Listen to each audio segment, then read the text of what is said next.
The Life and Adventures of Santa Claus. Old Age. Chapter 1st. The Mantle of Immortality.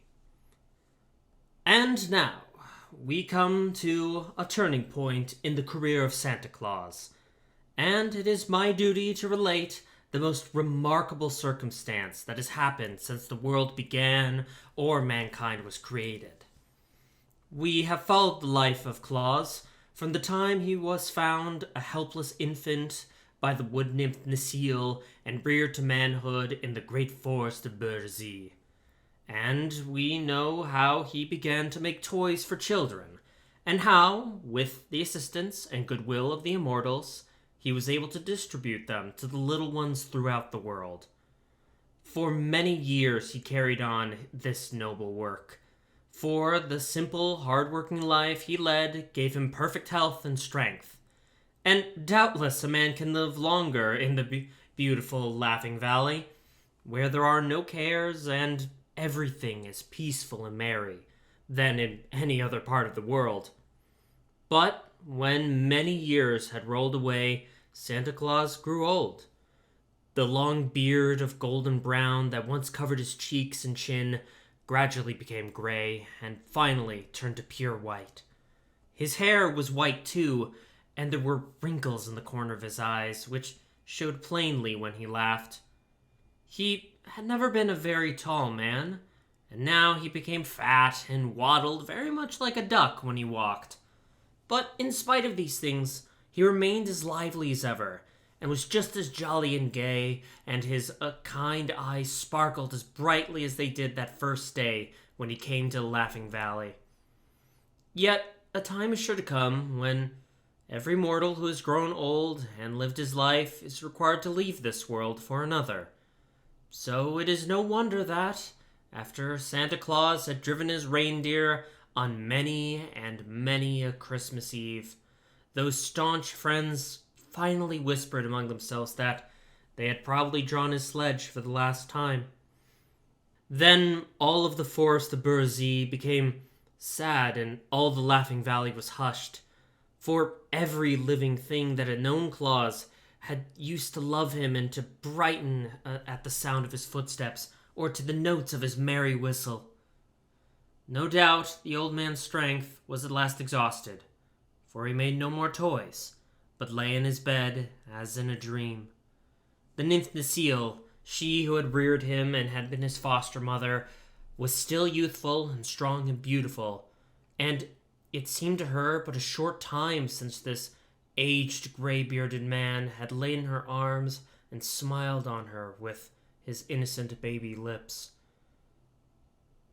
In this is shown the difference between mortals and immortals. It was fortunate that the great Ak came to the forest at this time. Necile sought him with troubled eyes and told him the fate that had threatened their friend Claus. At once the master became grave, and he leaned upon his axe and stroked his grizzled beard thoughtfully for many minutes. Then he stood up straight and poised his powerful head with firm resolve, and stretched out his great right arm as if determined on doing some mighty deed. For a thought had come to him, so grand in its conception, that all the world might well bow before the master woodsman and honor his name forever. It is well known that when the great Ak once undertakes to do a thing, he never hesitates an instant. Now he summoned his fleetest messengers and sent them in a flash to many parts of the earth. And when they were gone, he turned to the anxious Necile and comforted her, saying, "Be good of heart, my child, for our friend still lives. And now run to your queen and tell her that I have summoned a council of all the immortals of the world to meet with me here in Berzy this night. If they obey and hearken unto my words, Claus will drive his reindeer for countless ages yet to come." At midnight there was a wondrous scene in the ancient forest of Berzy, where for the first time in many centuries the rulers of the immortals who inhabit the earth were gathered together. There was the queen of the water sprites, whose beautiful form was as clear as crystal, but continually dripped water on the bank of moss where she sat, and beside her was the king of the sleep phase, who carried a wand from the end of which a fine dust fell all around, so that no mortal could keep awake long enough to see him, as mortal eyes were sure to close to sleep as soon as the dust filled them. And next to him sat the Gnome King, whose people inhabited that region beneath the earth's surface, where they guard the precious metals and the jewel stones that lie buried in rock and ore. At his right hand stood the king of the Sound Imps, who had wings on his feet, for his people were swift to carry all sounds that are made. When they are busy, they carry the sounds but short distances, for there are many of them, but sometimes they speed with the sounds to place miles and miles away from where they are made. The king of the Sound Imps had a anxious and careworn face, for most people have no consideration for his imps, and especially boys and girls make a great many unnecessary sounds, which the imps are obliged to carry when they might be better employed. The next in the circle of immortals was the king of the wind demons, slender of frame, restless and uneasy at being confined to one place for even an hour. Once in a while, he would leave his place and circle around the glade, and each time he did this, the fairy queen was obliged to untangle the flowing locks from her hair and tuck them back of her pink ears. But she did not complain, for it was not often that the king of the wind demons came to the heart of the forest. After the fairy queen, whose home, you know, was in Old Burzee, came the king of the light elves and his two princes, Flash and Twilight, at his back.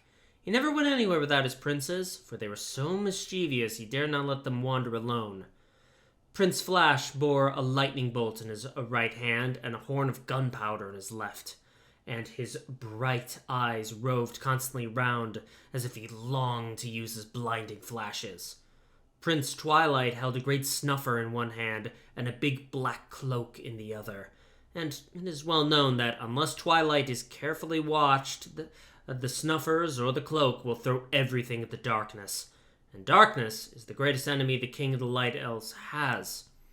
In addition to the immortals I have named were the king of the Nooks, who had come from his home in the jungles of India, and the king of the Rills, who lived in the gay flowers and luscious fruits of Valencia. Sweet Queen Zerline of the wood nymphs completed the circle of immortals. But in the center of the circle sat three others who possessed powers so great that all the kings and queens showed them reverence. These were Ak, the master woodsman of the world, who rules the forests and orchards and the groves, and Kern, the master husbandman of the world, who rules the grain fields and meadows and gardens, and Bo, the master mariner of the world, who rules the seas and all the craft that float thereon. And all other immortals are more or less subject to these three. When all had assembled, the master woodsman of the world stood up to address them, since he himself had summoned them to the council. Very clearly, he told them the story of Claus, beginning at the time when he was a babe, he had been adopted as a child of the forest, and telling of his noble and generous nature, and his lifelong labors to make children happy. "And now," said Ak, "when he has won the love of all the world, the spirit of death is hovering over him. Of all men who inhabited the earth, none other so well deserves immortality.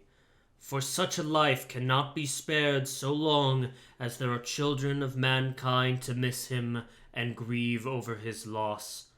We immortals are servants of the world, and to serve the world we were permitted in the beginning to exist. But what one of us is more worthy of immortality than this man Claus, who so sweetly ministers to little children?" He paused and glanced around the circle, to find every immortal listening him eagerly and nodding approval. Finally, the king of the wind demons, who had been whistling softly to himself, cried out, "What is your desire, O Ak?" "To bestow upon Claus the mantle of immortality," said Ak boldly. That this demand was wholly unexpected was proved by the immortals springing to their feet and looking into each other's faces with dismay, and then upon Ak with wonder. For It was a grave matter, this parting with the mantle of immortality. The Queen of the Water Sprites spoke in her low, clear voice, the words sounding like raindrops splashing on a window pane. "In all the world there is but one mantle of immortality," she said. The King of the Sound phase added, "It has existed since the beginning of time, and no mortal has ever dared claim it." And the Master Mariner of the World arose and stretched his limbs, saying, "Only by the vote of every immortal can it be bestowed upon a mortal." "I know all this," answered Ak quietly, "but the mantle exists, and if it was created, as you say in the beginning, it was because the Supreme Master knew that someday it would be required. Until now, no mortal has deserved it, but who among you dares deny the good Claus deserves it? Will you not all vote to bestow it upon him?" They were silent, still looking upon one another questioningly. "Of what use is the mantle of immortality unless it is worn?" demanded Ak. "What will it profit any one of us to allow it to remain in its lonely shrine for all time to come?" "Enough!" cried the Gnome King abruptly. "We will vote on the matter, yes or no. For my part, I say yes." "And I," said the Fairy Queen promptly, and Ak rewarded her with a smile. "My people in Burzee tell me they have learned to love him. Therefore, I vote to give Claus the mantle." "He is already a comrade of the Nooks," announced the ancient king of that band. "Let him have immortality." "Let him have it! Let him have it!" sighed the king of the winged demons. "Why not?" asked the king of the sleep phase. "He never disturbs the slumber my people allow humanity. Let the good Claus be immortal." "I do not object," said the king of the Sound Imps.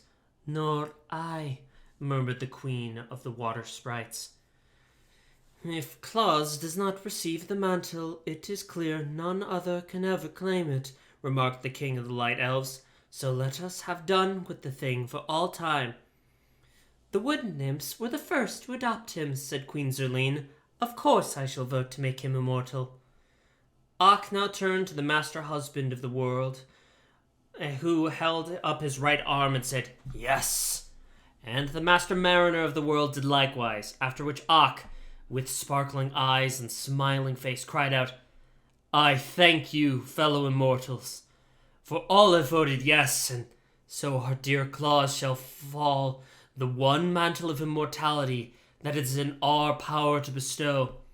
"Let us fetch it at once," said the Fey King. "I am in a hurry."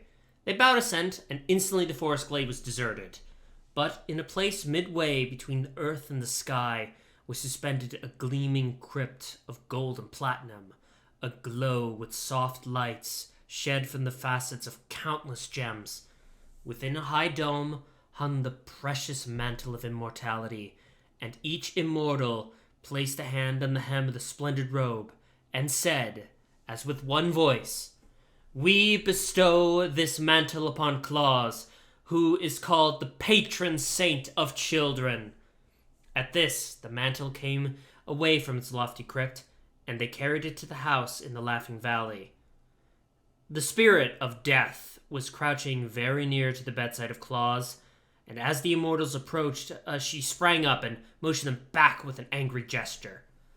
But when her eyes fell upon the mantle they bore, she shrank away with a low moan of disappointment and quitted that house forever. Softly and silently, the immortal band dropped upon Claus the precious mantle, and it closed about him and sank into the outlines of his body and disappeared from view. It became a part of his being, and neither mortal nor immortal might ever take it from him. Then the kings and queens who had wrought this great deed dispersed to their various homes. and all were well contented that they added another immortal to their band. And Claus slept on, the red blood of everlasting life coursing swiftly through his veins, and on his brow was a tiny drop of water that had fallen from the ever-melting gown of the Queen of the Water Sprites, and over his lips hovered a tender kiss that had been left by the sweet nymph Necile, for she had stolen in when the others were gone to gaze with rapture upon the immortal form of her foster son.